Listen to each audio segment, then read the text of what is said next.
오늘 이 시간에는 성경의 인물 가운데 하갈이라는 여인에 대해서 우리가 함께 말씀의 은혜를 나누고자 합니다. 여러분이 가지고 있는 교재 29페이지가 되겠습니다.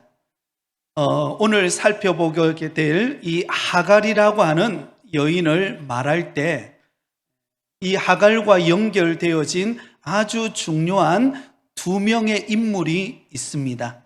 그것은 바로 아브라함과 바로 사레입니다.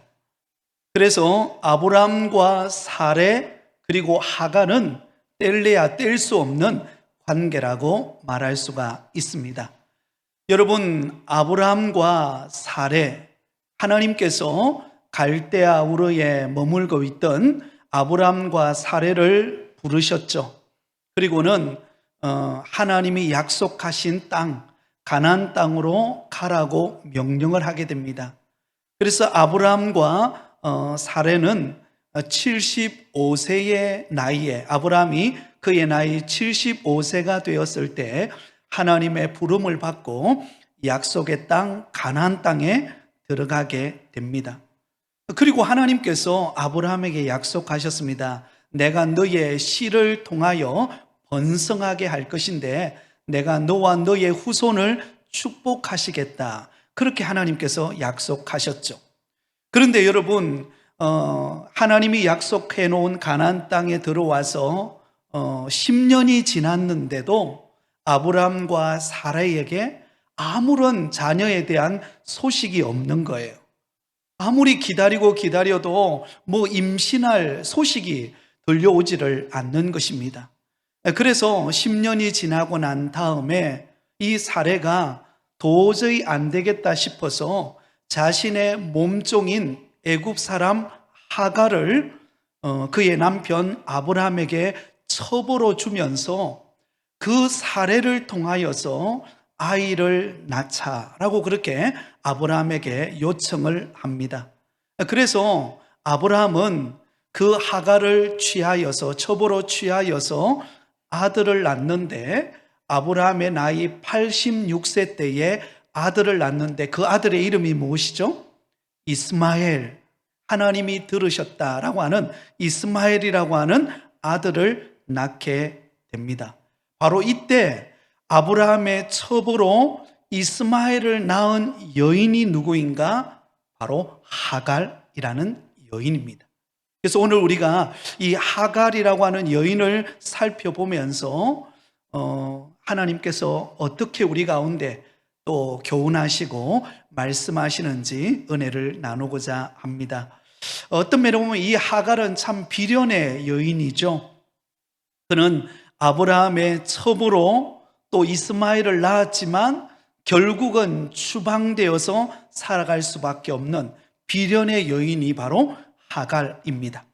이 하갈에 대한 인적 사항을 보면 그는 아브라함의 첩으로 들어오게 되고 그리고 본래는 본래 이름은 사레죠. 사라의 여종이었습니다. 어디 사람이었죠? 애굽 사람이었던 하갈, 그가 사라의 여종이고 몸종이었습니다.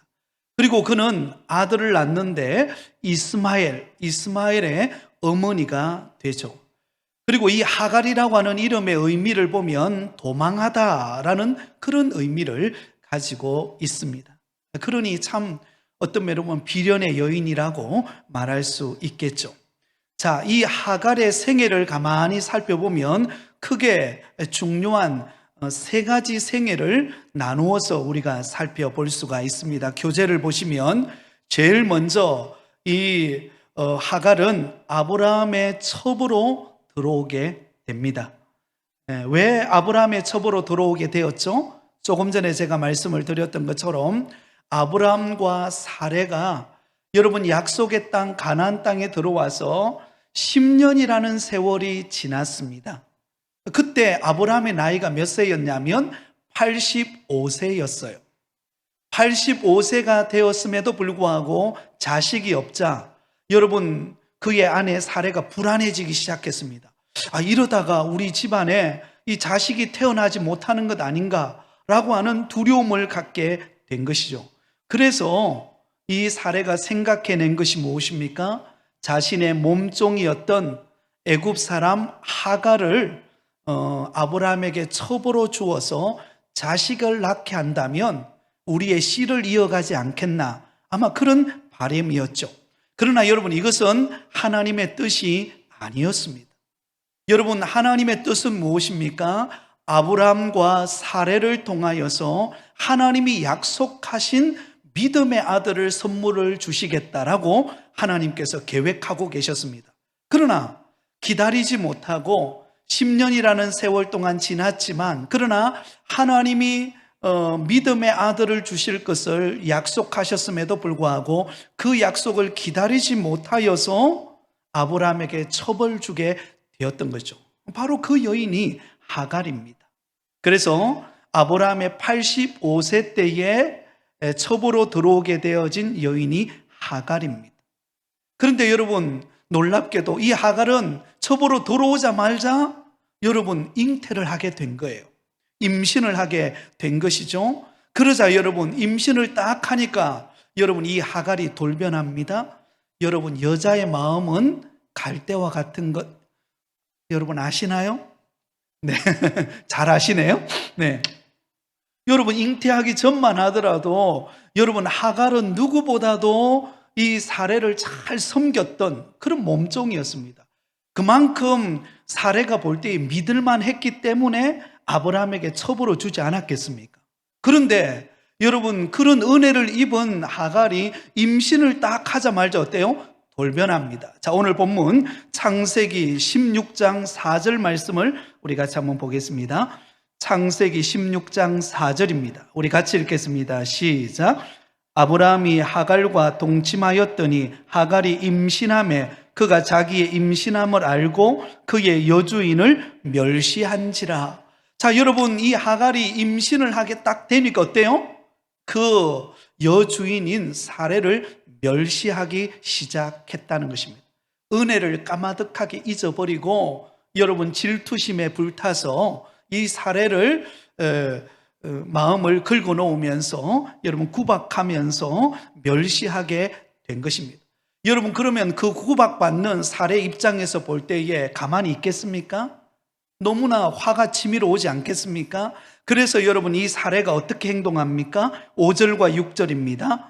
사례가 아브라함에게 이르되 내가 받는 모욕은 당신이 받아야 옳도다. 내가 나의 여종을 당신의 품에 두었거늘 그가 자신의 임신함을 알고 나를 멸시하니 당신과 나 사이에 여호와께서 판단하시기를 원하노라.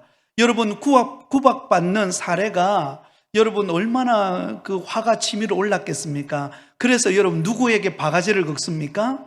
남편 아브라함에게 바가지를 긁습니다. 내가 나의 여종을 당신의 품에 두었거늘 그가 자기의 임신함을 알고 나를 멸시하니 당신과 나 사이에 여호와께서 판단하시기를 원하노라.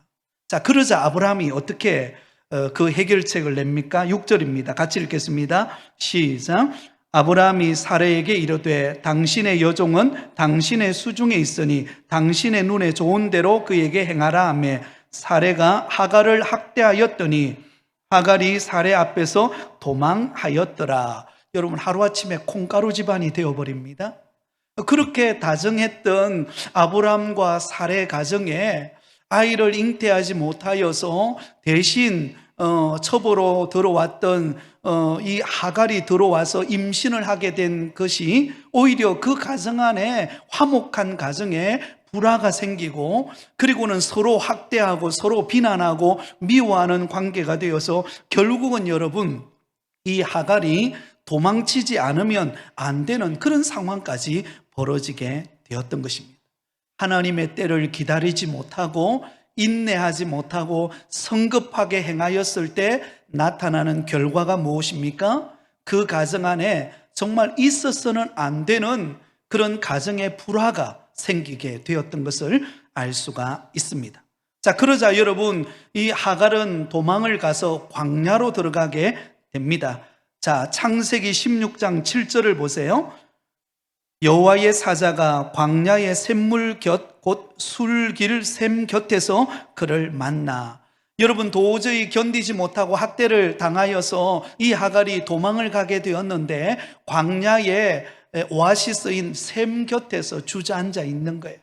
여러분 도망을 쳤으니 얼마나 슬프겠습니까? 얼마나 정말 힘든 환경 속에서 지금 주저앉아서 정말 이제는 희망도 다 사라져버리고 이제는 어떻게 살아가야 될지 막막한 그런 하갈입니다. 근데 그때 누가 찾아오죠? 하나님의 사자 천사가 찾아옵니다. 그리고는 창세기 16장 7절에서 12절까지는 그 천사가 이 하갈에게 어떻게 행해야 될까를 알려주는 내용이 나옵니다. 자, 그 내용이 무엇입니까? 9절입니다. 여호와의 사자가 그에게 이르되 내 여주인에게로 돌아가서 그 수하에 복종하라.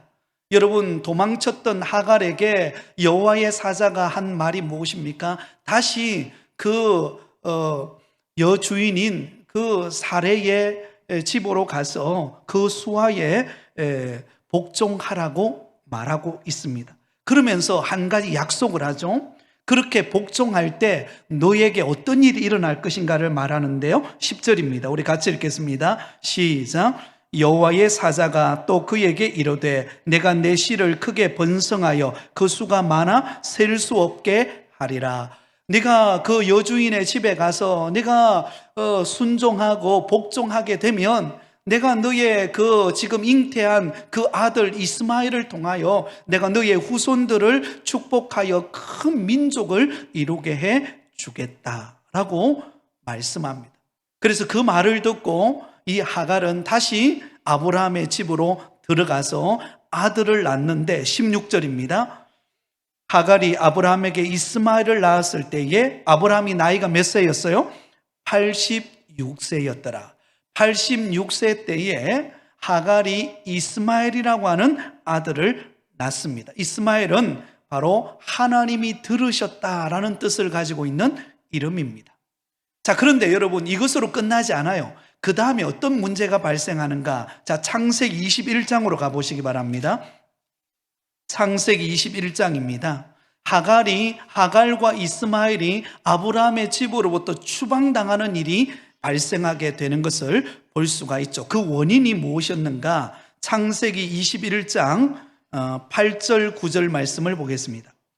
아이가 자라매 젖을 떼고 이삭이 젖을 떼는 날에, 자, 이때는 어떤 때인가 하면 여러분 사레도 아이를 낳았습니다. 약속의 자녀 아이를 낳았는데 그 아들의 이름이 이삭, 웃음이라는 뜻을 가지고 있는 이삭이라고 하는 아들이 태어나게 됩니다. 그래서 아브라함이 너무너무 기뻐가지고 큰 잔치를 벌린 거예요. 돌잔치를 한 거죠. 자, 그때 무슨 일이 벌어지는가? 9절입니다. 사라가 본적 아브라함의 아들 애굽 여인 하갈의 아들이 누구죠? 이스마엘이죠. 이스마엘이 이삭을 어떻게 합니까? 놀리는지라. 여러분, 이스마엘이 약속의 아들인 이삭을 놀리고 조롱하고 비난하고 모함하고 이런 일들을 여러분 누가 보게 되냐면 사라가 그것을 보게 되었다라는 것입니다. 그러자 어떻게 합니까? 10절입니다. 그가 아브라함에게 이르되 이 여종과 그 아들을 내쫓으라. 이 종의 아들은 내 아들 이삭과 함께 기업을 얻지 못하리라 하므로 아브라함이 그의 아들로 말미암아 그 일이 매우 근심이 되었더라. 여러분 얼마나 사라 입장에서 화가 났겠습니까? 약속의 아들인 이삭을 괴롭히고 있는 그 몸종 하갈의 아들 이스마엘의 행동을 보면서 굉장히 화가 치밀어 올랐겠죠. 약속의 자녀가 아닌 이스마엘이 약속의 자녀인 이삭을 괴롭히고 있는 장면을 보고 아브라함에게 달려가서 빨리 저 하갈과 이스마엘을 내쫓으라고 말합니다. 결국은 하갈과 이스마엘은 그 일로 인하여 추방을 당하게 됩니다. 여러분 추방을 당해가지고는 광야로 또 들어갈 수밖에 없죠. 그들이 갈 곳이 어디겠습니까? 광야로 갈 수밖에 없죠. 광야로 가서 그가 물을 마시고 지쳐 있을 때, 더 이상 먹을 물이 없을 때, 그때 고통할 때, 여러분 이 하갈이 그 마시지 못하고 먹을 것이 없어 죽어가고 있는 자기 아들을 보면서 여러분 한탄하면서 이렇게 말합니다. 16절입니다. 창세기 21장 16절입니다. 이르되 아이가 죽는 것을 참아 보지 못하겠다 하고 화살 한 바탕 그리 떨어져 마주 앉아 바라오며 소리내어 우니. 어떤 일이 벌어지죠? 17절 같이 읽겠습니다. 시작. 하나님이 그 어린아이의 소리를 들으셨으므로 하나님의 사자가 하늘에서부터 하갈을 불러 이르시되 하갈아 무슨 일이냐 두려워하지 말라 하나님이 저기 있는 아이의 소리를 들으셨나니. 자, 여러분, 마실 물도 없고 그 광야에서 척박한 땅에서 이제는 굶주려서 죽어가고 있는 그 환경 속에서 울부짖을 수밖에 없는, 도저히 그 어디에도 희망이 될 수 없는 그곳에서 울고 있는 이 하갈과 그의 아들 이스마엘에게 하나님께서 나타나십니다. 그리고는 두려워하지 말라, 하나님께서 저 아이의 우는 소리를 들으셨다라고 말씀합니다. 그러면서 여러분, 하나님께서 그 하갈의 눈을 열어서 여러분 샘을 보게 합니다. 19절입니다. 하나님이 하갈의 눈을 밝히셨으므로 샘물을 보고 가서 가죽부대에 물을 채워다가 그 아이에게 마시게 하였더라. 여러분, 비록 택한 그런 선택받은 그런 믿음의 아들이 아니었지만 그럼에도 불구하고 하나님께서 하갈과 이스마엘의 부르짖음을 들으시고 하나님께서 그들을 긍휼히 여기십니다. 그리고는 하갈의 눈을 열어서 샘물 오아시스를 보게 한 것이죠. 그래서 오아시스로 달려가서 그 물을 떠서 목마른 그 아들에게 그것을 줍니다. 그러면서 여러분 어떤 일이 벌어집니까? 하나님께서 이 이스마엘과 함께 하심으로 은혜를 베푸시는 것을 볼 수가 있습니다. 20절입니다. 하나님이 그 아이와 함께 계심에 그가 장성하여 광야에서 거주하며 활 쏘는 자가 되었더니. 여러분, 광야에서 사실은 하갈과 이스마엘은 더 이상 물을 마실 수 없고 먹을 것이 없어서 죽을 수밖에 없는 환경이었습니다. 그럼에도 불구하고 하나님은 그들의 부르짖음을 들으시고 불쌍히 여기셔서 하나님께서 이스마엘과 함께 하심으로 그가 장성하여 활 쏘는 자로서의 그런 영향력을 끼치는 사람으로 하나님께서 그를 돌보시는 장면이 바로 이 내용입니다. 바로 이 내용이 바로 하갈과 연결되어진 이야기 스토리입니다. 자, 여러분, 이 이야기를 통하여 우리가 하갈을 통해서 우리가 발견할 수 있는 것은 무엇일까요? 그 밑에 주요 업적을 보면 그는 어떤 면에 보면 매우 진실된 신앙을 지닌 여인이라고 말할 수 있죠. 여러분, 그가 사라를 피하여서 광야로 도망쳤을 때 그는 그 절박한 환경이었습니다. 그 절박한 환경 속에서 더 이상 희망이 없을 때 하나님께서 그에게 찾아오십니다. 우리 한번 찾아볼까요? 창세기 16장 13절입니다. 창세기 16장 13절. 자, 여러분, 이때가 여러분 사라에게로부터 학대를 받고 광야로 쫓겨남을 당했을 때 그때 사라에게 하나님께서 찾아오십니다. 그리고는 그를 만나주시고 아까 제가 말씀을 드렸던 것처럼 주인의 집으로 돌아가서 그 수하에 순종하고 그러면 내가 너의 후손들에게 번성하게 하겠다라고 하는 하나님과의 만남을 경험했을 때 하갈이 이렇게 고백합니다. 우리 13절을 같이 읽겠습니다. 시작. 하갈이 자기에게 이르신 여호와의 이름을 나를 살피시는 하나님이라 하셨으니 이는 내가 어떻게 여기서 나를 살피시는 하나님을 배웠는고 함이라. 할렐루야. 여러분, 지금 이 하갈은 사라에게 학대를 받아서 그가 도망칠 수밖에 없는 상황이었습니다. 그것도 광야로 들어갔어요. 여러분, 광야라는 곳은 어떤 곳입니까? 광야라고 하는 것은요, 물이 없으면 살아남지 못하는 곳, 먹지 못하면 도저히 살아갈 수 없는 그런 척박한 광야로 들어갔다는 것이죠. 바로 그때 하나님께서 하갈에게 나타나셔서 하나님께서 그런 하갈을 불쌍히 여기시고 그를 돌보시고 또 그에게 형편을 살피시고 은혜를 베풀어 주신 하나님, 그 하나님을 만났을 때 하갈이 뭐라고 고백합니까? 나를 살피시는 하나님이시다. 한번 따라해 볼까요? 나를 살피시는 하나님.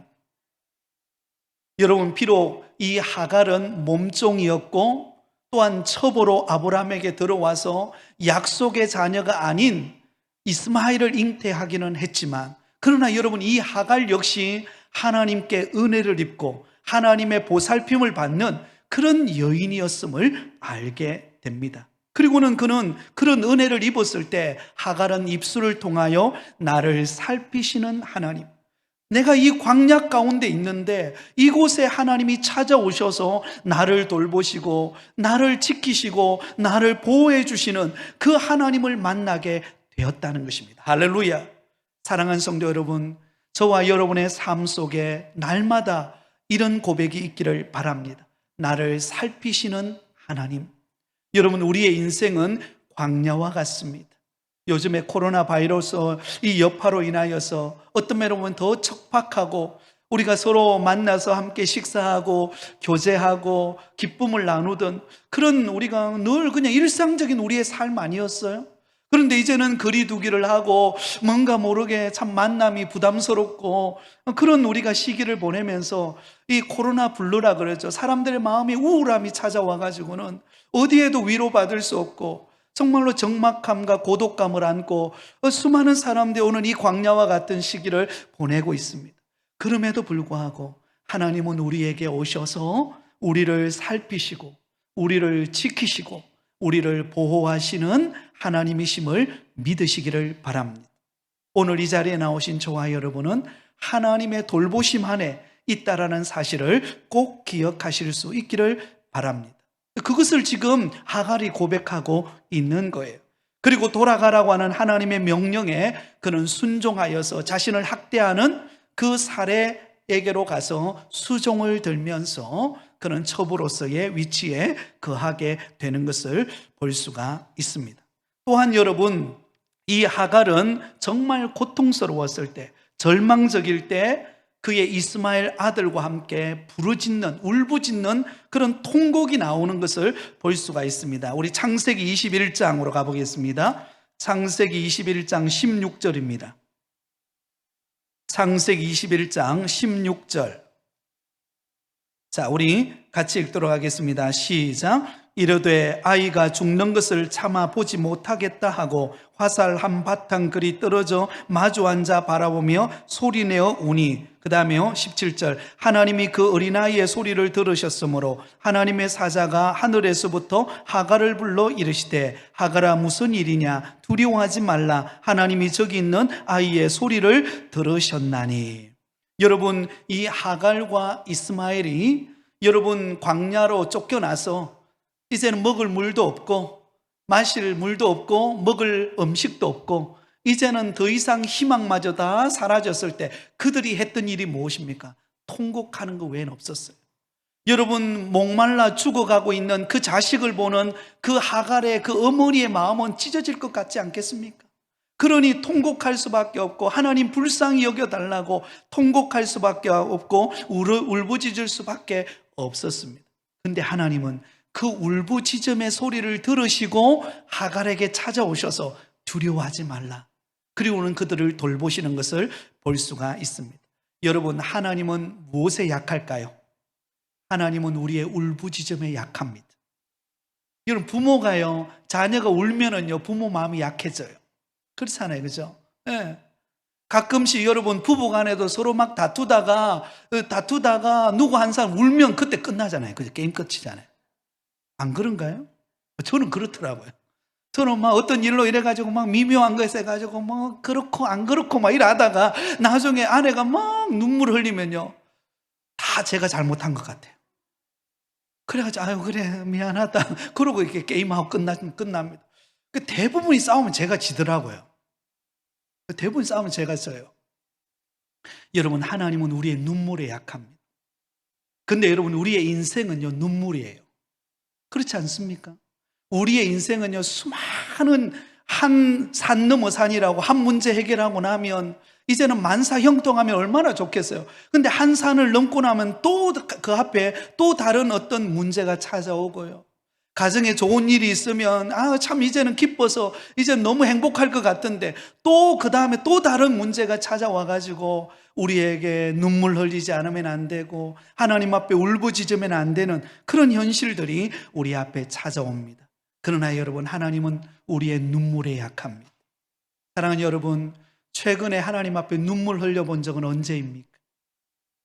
처음 예수 믿었을 때, 그때 우리가 정말 교회당 문만 열고 들어오면 그냥 저절로 눈물이 쭉 흐르잖아요. 그죠? 나 같은 죄인을 구원해 주신 그 주님의 은혜를 생각하면 얼마나 감격이 됩니까? 나 같은 죄인 살리신 주 놀라와 잃었던 생명 찾았고 광명을 얻었네. 1절인지 2절인지 막 섞여가 나오네. 여러분, 나 같은 죄인 구원해 주신 그 은혜를 생각하면서 한없이 여러분 눈물 흘리신 적이 있을 것입니다. 근데 여러분, 좀 신앙생활하고 이제 좀 여유가 있어지면서 우리에게 잃어버린 것이 있다면 바로 눈물이에요. 하나님의 은혜에 감사하는 눈물, 하나님 앞에 무릎 꿇어서 정말 하나님의 도우심이 아니면 내가 살아갈 수 없음을 깨닫는 그 눈물, 이 울부짖음의 눈물이 저와 여러분에게 회복되실 수 있기를 바랍니다. 그러면 하나님이 우리를 긍휼히 여기십니다. 하나님은 우리를 불쌍히 여기셔서 하나님은 우리를 도우십니다.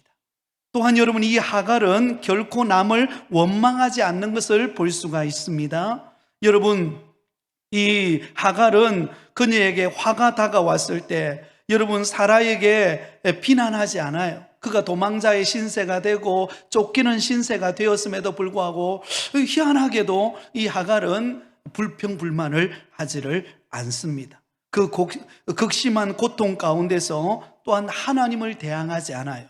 왜냐하면 그 광야와 같은 상황 속에서 하나님이 자기를 보살펴 주시고 하나님이 자를 길을 불쌍히 여겨주셨다라는 것을 알았기 때문입니다. 여러분, 하나님의 은혜를 아는 사람은요, 불평하지 않습니다. 감사하게 되는 거예요. 저와 여러분이 감사가 회복되기를 바랍니다. 여러분, 좀 어렵고 지금 코로나 시기이고 하지만 그러나 여러분, 그 가운데도 우리가 좀 감사할 것들을 가만히 찾아보면은요, 찾아낼 수가 있어요. 그죠? 그렇지 않습니까?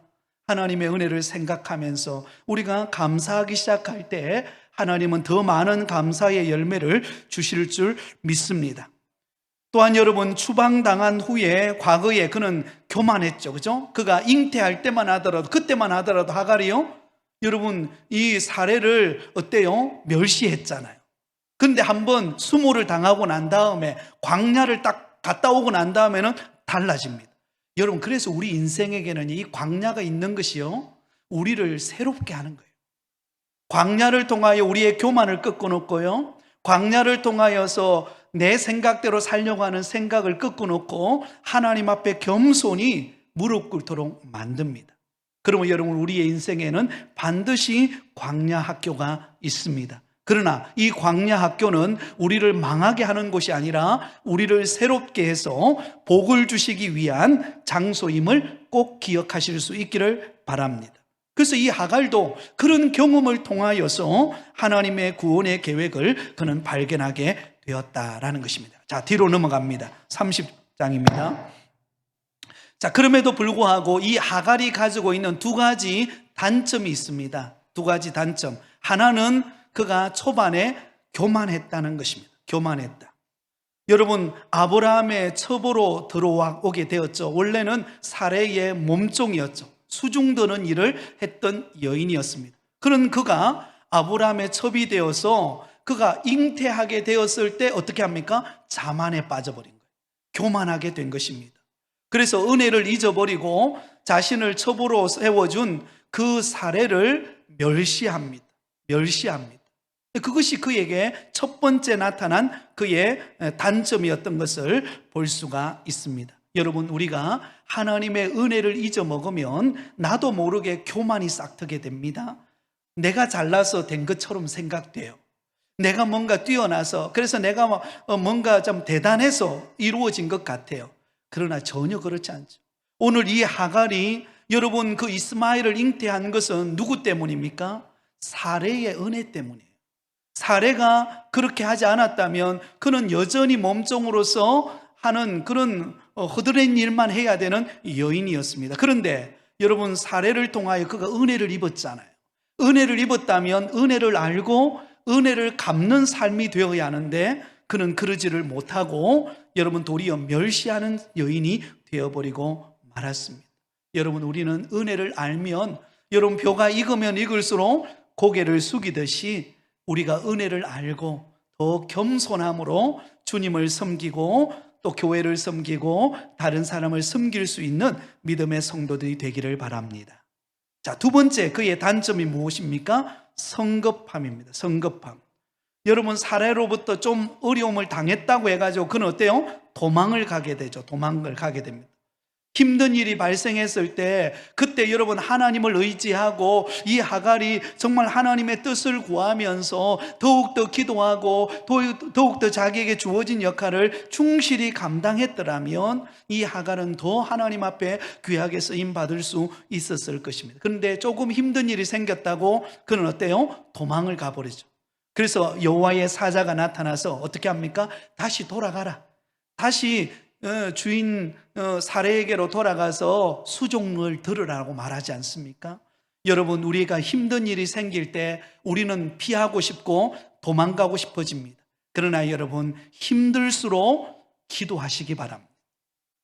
힘들수록 기도하시면 하나님께서 우리를 도우실 것입니다. 그래서 여러분, 기도하면은요, 우리 마음에 어떤 것이 생기는가 하면 여유가 생겨요.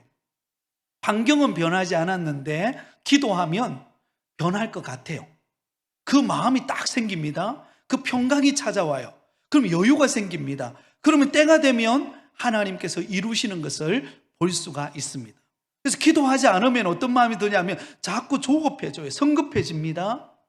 그러면은 실수하기가 쉽습니다. 한번 따라하겠습니다. 충분히 기도하자.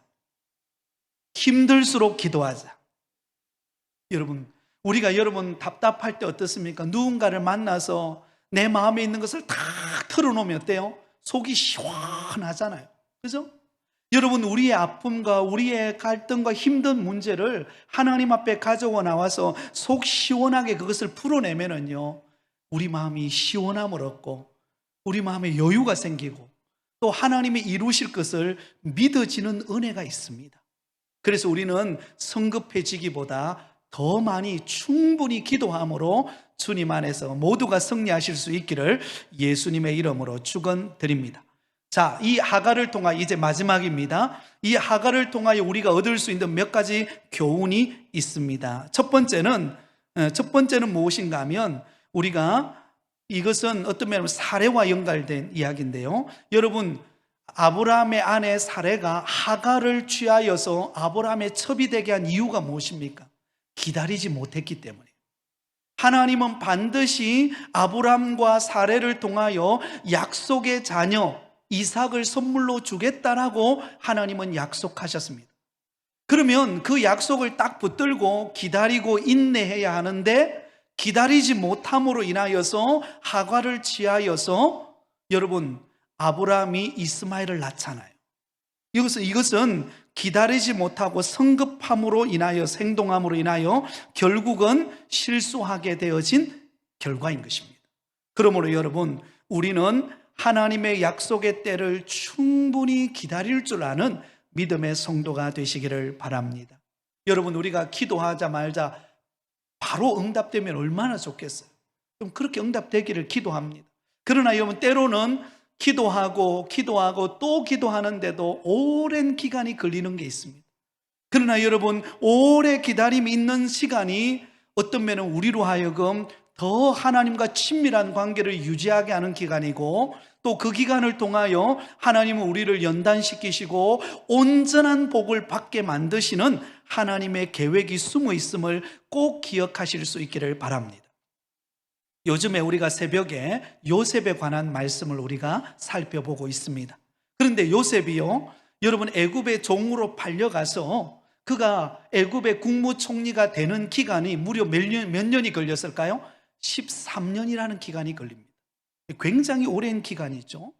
13년이라는 기간 동안 여러분 그는 보디발의 집에서 종으로서 또 감옥에 들어가서 그는 열심히 허드렛 일을 하면서 그렇게 시간을 보냅니다. 그리고는 그의 나이 30세가 딱 되었을 때 그때 하나님께서 바로의 꿈을 통하여서 이 요셉을 애굽의 국무총리로 하나님이 들어 세웁니다. 여러분 기가 막히죠. 근데 여러분 이 요셉이 13년이라는 기간을 보낼 수밖에 없는 이유가 무엇일까요? 여러분 그 당시 애굽의 고급 관리가 되려면 그의 나이가 30세가 되어야만이 고급 관리가 되었어요. 그런데 그 바로가 꿈을 꾸고 그것을 해석하는 바로 그때가 바로 요셉의 나이가 몇 세인가? 30세예요. 그러니까 어떤 면에 보면 30세가 되기까지 하나님은 요셉을 준비시킨 거예요. 그리고 그 감옥에서 또 보디발의 집에서 그 기간을 보내는 가운데 애굽의 경제생활, 그리고 감옥 속에서 그 고급 관료들을 만나면서 애굽의 정치에 관한 것들을 습득하면서 앞으로 내가 어떻게 애굽 땅에서 그가 국무총리로서의 역할을 감당해야 될 것인가를 학습하고 배운 곳이 어딘가 하면 바로 감옥이에요. 바로 그 보디발의 집이었어요. 사랑하는 여러분, 하나님이 우리에게 주시는 환경은 결코 손해보는 일이 없는 줄 믿습니다. 그래서 우리에게 주어진 광야 속에서 어떤 환경 속에서도 우리가 성급하지 말고 충분히 기다리고 충분히 기도하고 때를 기다리면 하나님께서 응답하실 때가 있을 줄 믿습니다. 제가 어릴 때 보면은요, 꼭 명절이 되기 전에 뭐 추석이나 아니면 설이 되기 전에 일주일 전에 동네에 펑튀기 장수가 옵니다. 그러면 일주일 전에 딱 와가지고는요, 그 동사무소 앞에다가 딱 자리를 펼쳐놓고 펑튀기 하시고, 그죠? 이렇게 돌려가지고 시간이 딱 되면은 이만한 긴 그 쇠 막대기를 가지고 딱 잡아 당기면 어때요? 펑 하면서 그 안에 있는 그 먹을거리들이, 그죠? 예, 뭐 나오면서 먹어보셨나요? 다 먹어보셨을 것입니다. 그런데 이 기다림의 시간이 굉장히 오래 걸려요. 그죠? 이 돌리는 시간이 앉아있으면 이게 한 1분 정도면 딱 나오면 좋겠는데 이 기다림의 시간이 있어요. 근데 그 기다림의 시간이 다 되고 나면 딱 익을 때, 그죠? 이것이 탁 터트려졌을 때에 우리가 먹기 좋을 만큼의 그런 시간이 딱 되었을 때에 그것을 기가 막히게 알고 그것을 그 펑튀기 장소가 그 딱 시간이 되었을 때 그것을 터뜨려서 우리가 먹을 수 있는 것처럼 하나님의 때가 있습니다. 저와 여러분에게 하나님이 응답하실 때가 있는 줄 믿습니다. 그래서 우리가 그 때를 기다리면서 기도하실 수 있기를 바랍니다. 그 다음에 두 번째는 무엇입니까? 여러분, 이 하갈이 여호와의 사자가 나타나서 여러분 사례의 학대를 받아서 그가 광야로 도망갔을 때 여호와의 사자가 나타나서 뭐라고 이야기합니까? 다시 들어가라 그러잖아요. 가서 몸종으로서 그 역할을 감당하라 그러잖아요. 여러분 들어가서 그 몸종으로서 사라를 섬기고 할 때에 그 따가운 시선, 여러분 그 미묘한 그 관계가 있잖아요, 그죠? 그러나 그 가운데서 그 수고하는 수고의 복종을 통하여서 하나님은 또한 이 하갈을 훈련하시고 겸손하게 만드시는 것을 볼 수가 있습니다. 여러분, 우리가 응답을 받기까지는 그 과정은 고난입니다. 그 과정은 힘든 상황이에요. 우리가 어떤 일을 이루기 위해서는 그만큼의 수고와 노력이 따르고 희생이 따르듯이 그만큼의 수고와 노력과 눈물이 있습니다. 그러나 그 과정은 하나님께서 우리 가운데 온전히 응답하시고 우리를 연단하시는 기간이라는 사실을 기억하면서 우리에게 주어진 일이 어떤 일이든지 순종하고 복종하는 믿음의 삶이 되시기를 바랍니다. 그 다음에 세 번째는요, 중요한 말씀이죠. 나를 감찰하시는 하나님.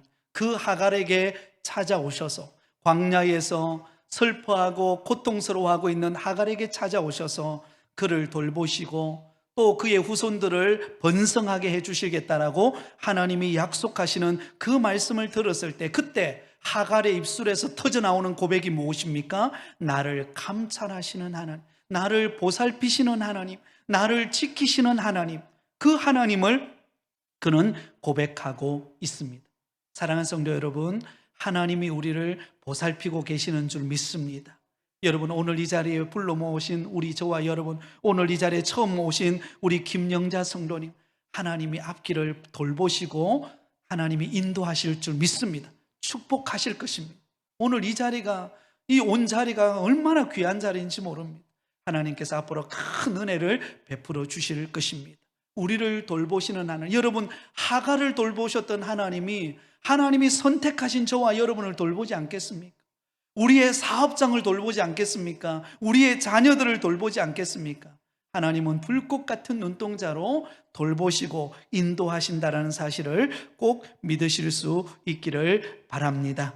자, 그리고 하갈은 사라의 종이었으나 자신의 주인을 지배하기를 원했습니다. 이처럼 자신의 위치를 저버리고 자만할 때에 불행이 찾아온다 그랬습니다. 여러분, 은혜를 잊지 마시기 바랍니다. 은혜를 잊지 않는 성도에게는 하나님의 은혜가 임합니다. 마지막입니다. 5번입니다. 하나님은 광야에서 하갈의 울부짖음을 들으셨고 그녀의 아들을 돌봐주셨습니다. 이와 같이 하나님은 늘 우리와 함께 계시며 우리를 위하여 일하시는 분이십니다. 하나님은 눈물에 약합니다. 여러분, 하나님 앞에서 많이 우실 수 있기를 바랍니다. 우리 마음에 있는 아픔, 우리 마음에 있는 고민, 우리 마음에 있는 그 어떤 문제도 여러분, 다른 사람 앞에서는 다 표현할 수 없죠. 그러나 하나님 앞에 나와서 우리 마음을 토해내듯이 간구하고 아픔을 드러내고 하나님의 돌보심을 구하면 하나님은 우리와 함께 하셔서 반드시 하갈과 이스마엘을 돌보신 것처럼 우리를 돌보시고 축복하시는 때가 있을 것입니다. 오늘 이 자리에 어떤 아픔을 가지고 오셨습니까? 하나님께서 만지셔서 치료하시는 은혜가 있기를 바랍니다. 질병이 떠나가기를 바라고 하나님의 축복의 문이 열리기를 바라고 하나님께서 형통케 하시는 은혜가 저와 여러분의 가정에 가득하시기를 예수님의 이름으로 축원드립니다.